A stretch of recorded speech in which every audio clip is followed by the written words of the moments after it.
Hi, my name is Peter Mankel, and I'm the Andrew Mellon Professor of the Humanities at the USC Dornsife College of Letters, Arts, and Sciences. And I'm an early modern historian.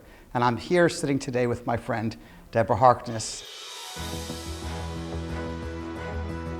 Deb, we've known each other a long time, and it's such a great pleasure for me to get to speak with you today. We first met because we're historians of the same time and place, early modern England, but when we met those many years ago, you were just a historian, like me. Just a historian, working in the archives in the classroom. Working in the archives, making amazing archival discoveries at Oxford and other places. But now your career has evolved. You've become an amazing best-selling novelist. And so I'm hoping over this course, this conversation, we can talk about history and about how your career has unfolded. Sure. And I'm very excited about that. So Deb, let me just start off by saying congratulations on all the amazing success, first of Discovery of Witches, then the trilogy, then the new book, now a hit TV series. You are on fire. And it's so exciting to see this evolution of your career. Slow burning fire it's been a decade. It doesn't feel like it. I know, but it had. I mean, I started writing a Discovery of Witches in 2008. So it like most, sudden successes, it's actually been quite a long way in coming. And of course, in a way, I think I've been researching the books since 1982 when I was in college as an undergraduate myself. So talk about a slow burn. But yeah, I got there in the end. That's a good thing. So I want to start with just some questions really about sort of your evolution from being an early modern historian towards being an early modern historian who is also a phenomenally successful novelist. So I'm wondering if you can just start off by giving me and the viewers of this a sense of the transition of how you got into early modern history, how you saw your career evolve. You wrote these two brilliant books, straight up archivally driven historical scholarship. And then you broadened your tableau into fiction, something that many historians dream of and virtually none of us can actually do. So can we talk about that, how you started as a historian and then the moments that sort of moved you towards a career as a novelist? Sure. So, I became, I think, an early modernist as an undergrad. I had a fabulous professor, as many of us did. We can often point to the moment where it seemed like all the lights in the room got brighter and our minds switched on. For me, it was in a class that was actually held at the library at Mount Holyoke College with Harold Garrett Goodyear, and it was a course on magic, knowledge, and power in early modern Europe. And he asked, how do you know what you think you know? That was the moment I became a historian. It's a great question historians need to ask ourselves all the time. Everybody needs to ask themselves, especially historians, I think. And then, that was when I think I became an intellectual historian. And I kind of became an early modernist because Harold Garrett Goodyear, who was my advisor, kept saying I should be a medieval studies major. And I am by nature ornery, as you know. I'm aware of that side of you. Yes, exactly. And so I refused to become a medieval studies major. I made my own major, thank you very much, called Renaissance Studies. I love that. So I just drifted a little bit into the early modern period. And honestly, it really did, I think, start because I just was that 18-year-old who was not going to be told what to do. In retrospect, it was a really great decision. My Latin is not good enough to be a medievalist. It would have killed me to have good enough Latin to be a medievalist, so I'm glad I'm an early modernist. So as we've been talking, it occurred to me that we talk historian to historian, and we've thrown around these terms early modern, medieval, Renaissance. Can you clarify those for the audience, like what time period these terms actually refer to? I always have the odd student who shows up in my early modern classes thinking we're going to talk about the Roaring 20s, which is not the case, right? So, we argue as historians. I remember getting into great arguments with colleagues about when is the end of the Middle Ages and when is the beginning of the Renaissance. So, I think the medievalists, the Middle Ages can go anywhere from about 300 to 1500. They get a really I would agree with that definition. Bumper crop. However, the Renaissance historians think that the Renaissance probably started in the 14th century and then went forward till about the 17th century. And then the early modernists, I think we usually cluster somewhere between 1450 and 1492 and go to somewhere around 1750 for no defensible reason. Right. So I don't know. I mean, sometimes I think it would be great to work sort of in around 1450 because then you could be in all three. Exactly. You could say I'm a medievalist and a Renaissance scholar and an early modernist. You know, But, yeah. it occurs to me, we're having this conversation about periodization when, because of the tragedy at Notre Dame, everyone is actually tossing around these words again. Like, what is Notre Dame? Is it a medieval cathedral? Right. Is it 19th century? What is it? So, I mean, these are the things that really do. People want historians to sort of guide them through. What does it mean? What happened? When? There was always going to be a fire because there were 13,000 trees in the building. And so it's just been an interesting thing, the way that suddenly the medieval is very much in the present. And I'm guessing is going to be for years to come because of the rebuilding effort. Plus, we're going to find out things we never knew about that cathedral because now we can see its guts. Exactly. In a weird way. I think Exactly. about Windsor Castle. So, somebody said, oh my gosh, this is such a tragedy for you as a historian. And on the one hand, of course, it's a huge tragedy. It's a major tragedy for France, for Paris, for the Catholic faith, for, people all over the world. But there's also in that tragedy an opportunity. And this is where, we're reminded of all the cathedrals and things that have burnt down.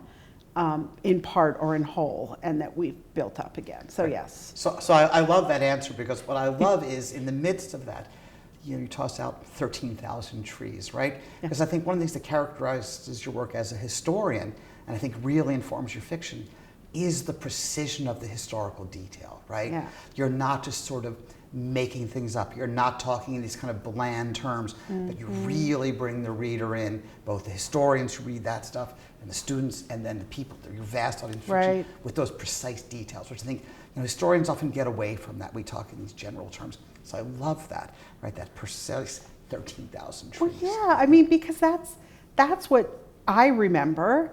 It's that moment where, again, I go back to Harold's question, how do you know what you think you know? I think I know that cathedrals are stone.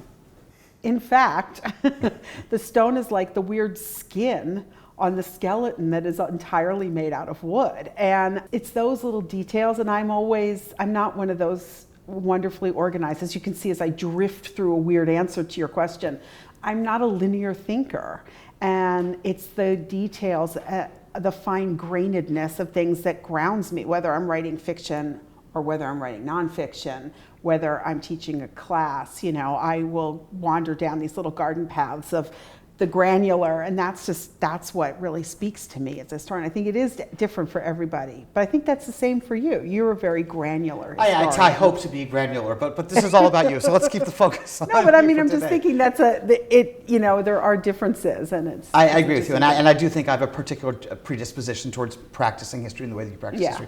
But let's use this as a sort of transition to talk about sort of from your fine-grained work, especially in the first two nonfiction books that you wrote, the first two works of history, and then how you drew on those kinds of details when you were thinking of discovery of witches. Like, how do you, as a historian, draw on the actual history, all the stuff that you've done, to then imagine this new world that you've imagined and created? Yeah. It's an interesting question because I think on the one hand, what it allowed me to do, I think, was to select just the particular grains that were going to best serve the story. I think where I have a problem sometimes actually with historical fiction is when it gets too bogged down in sort of exposition details and telling historical details in broad strokes, which are sometimes not terribly accurate, but also have actually serve the function of distraction. So for me, what I discovered was a little bit of history went a really long way. So that granular approach to history stood me in good stead. I don't like making big sweeping narratives, it turns out. I like to be able to describe the exact grain of wood or the exact weave of a textile. These are the kind of things I actually know historically, as opposed to the big narrative. And so for me, it's all about putting in those little accents that make you feel that you're really, really there, as opposed to, telling something that's got a sort of a more complicated historical arc. Yeah. I love those details in your writing. I think it's so great. So let me now see if I can push you a little bit as a historian. Okay. You know, there's a very famous work in our field by a historian named Keith Thomas called Religion, the Decline of Magic. You know, a big thing everybody read, you know, with this sort of general thesis of, you know, modernization. I did too. Of course, modernization comes, or modern era comes, and all of a sudden this magic goes away.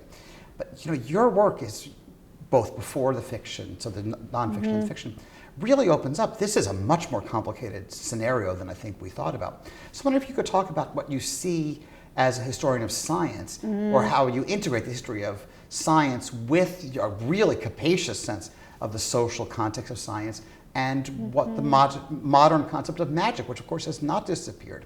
So can you talk about the history of science and magic and how they work together and how you imagine your own work?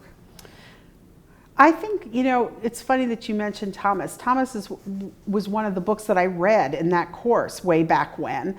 And it was eye-opening for me to realize that there were still people in England who curtsied to the moon in the 18th and 19th centuries, right? So this is clearly has got its roots in a very old, magical, pagan practice being, you know, happening in, you know, downtown London in 1750, when they're ostensibly all Christian, all scientific, and all, you know, quote unquote modern. So it is always more complicated than any kind of historical transition story. You know, first there was this, then there was this, will ever be able to sort of encapsulate, because there are all of these long sort of fingers of influence that go through from pagan times into Christian times, from Christian into the scientific. You can't really divide and sort them out. And I think that one of the things that worries me most as a historian of science is the tendency to see science and religion as antithetical. And really, when I think about magic, I think of it as a form of almost faith or worship, but so is science. Exactly.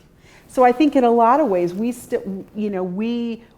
place our faith that when we go hit a light switch, a light will turn on, in much the same way that in the period that you and I study, someone had faith that, you know, God was looking over us all and would arrange things to his, and it was a him, his satisfaction. And neither one is any better or worse. And so for me, I always want in my classroom and in my historical work to try to get people to think about the line that we draw between science and magic and religion, or the lines, I guess, because it's just a triangle.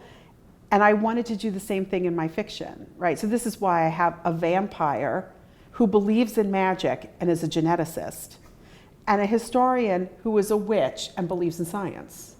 Perfect. It's because perfect. That's the way you can get it all out on the table and like mess around with it, right? Because it is messy and it defies any kind of neat understanding. I still cannot, you know, people say to me, why are we still so interested in magic when we're so scientific? I don't know. But I'm really interested in trying to figure it out, and I know I'll never figure it out, but that doesn't keep me from wanting to think about it. Right. And I think a lot of people, given the success of your fiction, would sort of just, I don't mean to minimize this, but basically I'm going to be a full-time novelist. But what I love about you, and of course I'm your colleague, is that you still teach here. And one of the classes that you're teaching has to do with public history. Yeah. And I wonder if you want to sort of talk about how you see the different parts of your writing career, how that shapes what you're doing in the classroom with our students here at USC Dornsife. Well, I think that we have a lot of anxiety, you know, about, you know, the liberal arts. Do they matter? Who cares? Is this worth doing? I mean, that's inside the academy. I have to tell you, I go out into the world and there is nobody out there that I have met who questions sort of, you know, is it good to study history? Would I want to study history? So I think that for me, it's about, you know, trying to get past the sense of like, should we or shouldn't we, and what do you do with a major in history and all that, and just let's like do history, but let's do it in public so that other people can see it and touch it and experience it with us. And I've been teaching a course that's all about developing archival literacy for undergraduates, which is a fancy way of saying, you know, if I slap a really old document in front of you, can you read it, understand it, talk to somebody about it, help somebody else find it? Right. And that's the public history part. So I've got just had an amazing experience with my students. You know, the first day of class, I just tipped this box full of 200-year-old documents in front of them and said, you know, okay, now what? And they just looked at me and I said, you know, well, this is what it is to be a historian. And so that hands-on practice, again, I think demystifying what historians do, helping to show what historians really can offer in terms of empathy and understanding and the granularity of things and the complicatedness. I think sometimes what people don't like about history is it all seems sort of inevitable. Right, correct. Right? Like we know where the story goes, and here are sort of the broad outlines, and let's just get there. But I think what you've said here, which I find so great, and I think you almost take for granted, is the idea that you can teach our students here because you are trained as a professional historian. Right. I mean, you know all of the techniques that we spend years learning. Right. And then you have an almost singular ability to turn that to a wider public without sacrificing the rigor of your interpretation of the past. And I think the class, I get the sense, sort of taps into that same talent of yours, that same ability to say, this is a history class at a university, but historians need to be involved in a larger discussion. And we only get into that larger discussion if we maintain sort of the rigor of our practice. In the way that an artist maintains the rigor of her or his practice, we have it too. I think it's really great. And I think public history is really an avenue that most historians have not gone down, but that you have really embraced and helped and now teach. And it's just phenomenal. I think it's probably not a singular ability. I'll nitpick about that. I'll be a historian here, because I think what it is that I think all of us in some way, shape, or form became educators because we wanted to make a difference. Agreed. And that sometimes we can lose sight of that in the blizzard of memos and the kind of the pressure for original research, and all of which are necessary and important components of our work. But certainly one of the important components of our work is just the sheer ability to sit down and convey ideas in a way that enlightens and, one would hope somehow, engages the audience. And I don't think those should be a dirty word. I don't think engagement or entertainment needs to strip out the rigor. Now, I will tell you that I think probably some of my colleagues who work with me on the television project sometimes wish I had slightly less of an obsession with the scholarly rigor and was willing to kind of fudge things a little bit. But, I really do feel like I would not fudge something in front of my students, and I don't want to fudge something in my fiction, and I'm not going to fudge something on television, because people who are consuming this stuff, be they our scholarly peers, our students, our readers, our watchers, they deserve the best we can offer. This seems a perfect moment to sort of talk about the evolution of your work. I mean, so you write A Discovery of Witches, vaults up the New York Times bestseller list. You follow with two others in the trilogy. Thank God. Right? No. It's an incredible story. And now it's become a TV show, so it's reaching an even wider audience, a hit TV show. I mean, how fantastic is that? And I think actually at this point what we want to do is show a clip from the TV series. Okay. Notes and queries. Where are you?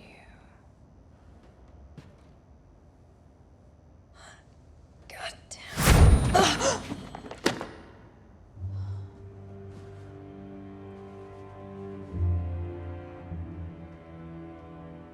Yours, I believe.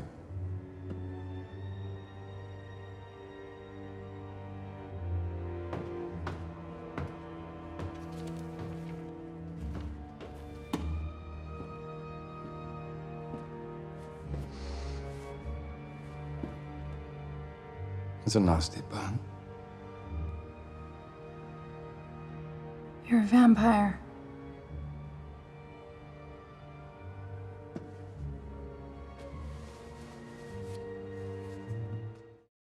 So Deb, that was an amazing clip.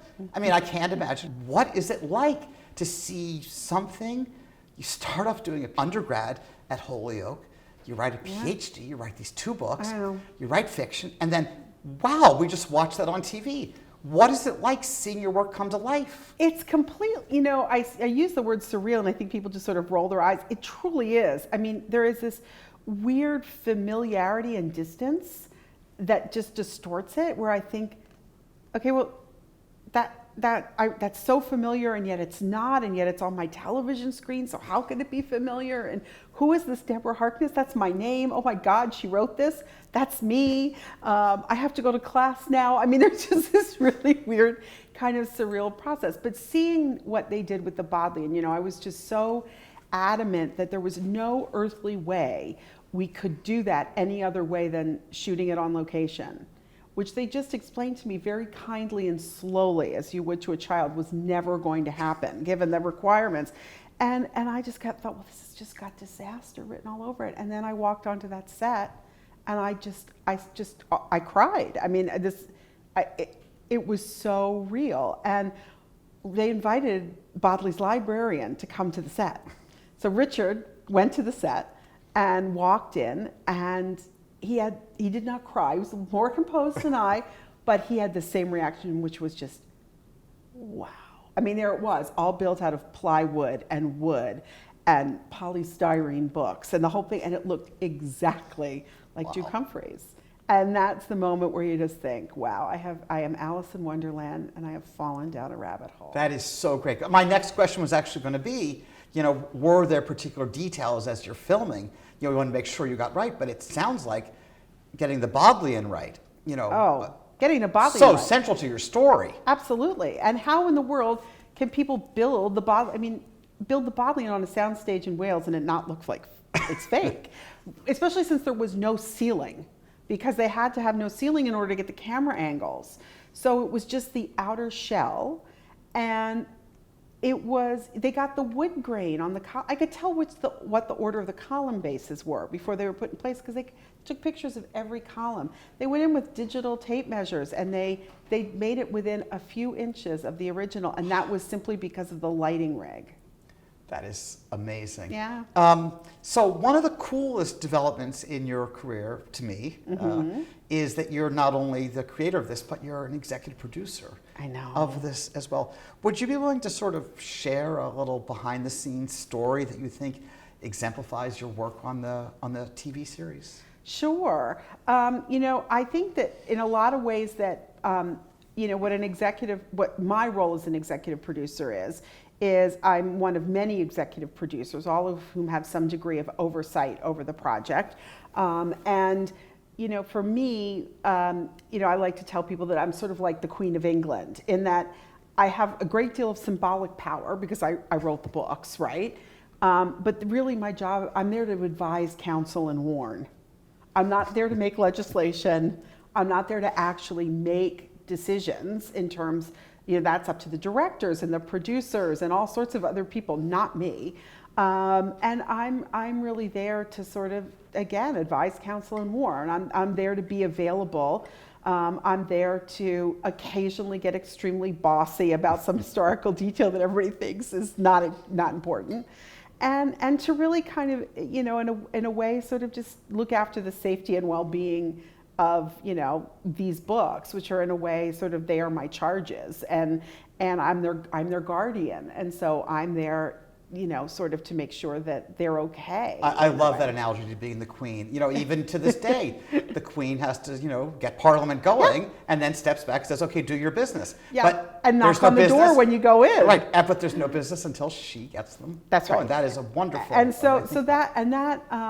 and it's fraught with difficulty. There are moments when, as I'm sure happens in British politics, where the Queen and the Prime Minister don't agree.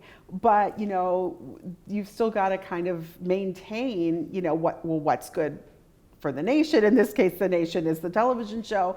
And you also have to learn something which as a historian, as an expert, is I think a little harder, which we get to this position and we're used to being the loudest, most authoritative voice in a room. And what you do learn to do is you have to learn to say, yeah, you were totally right about the Bodleian.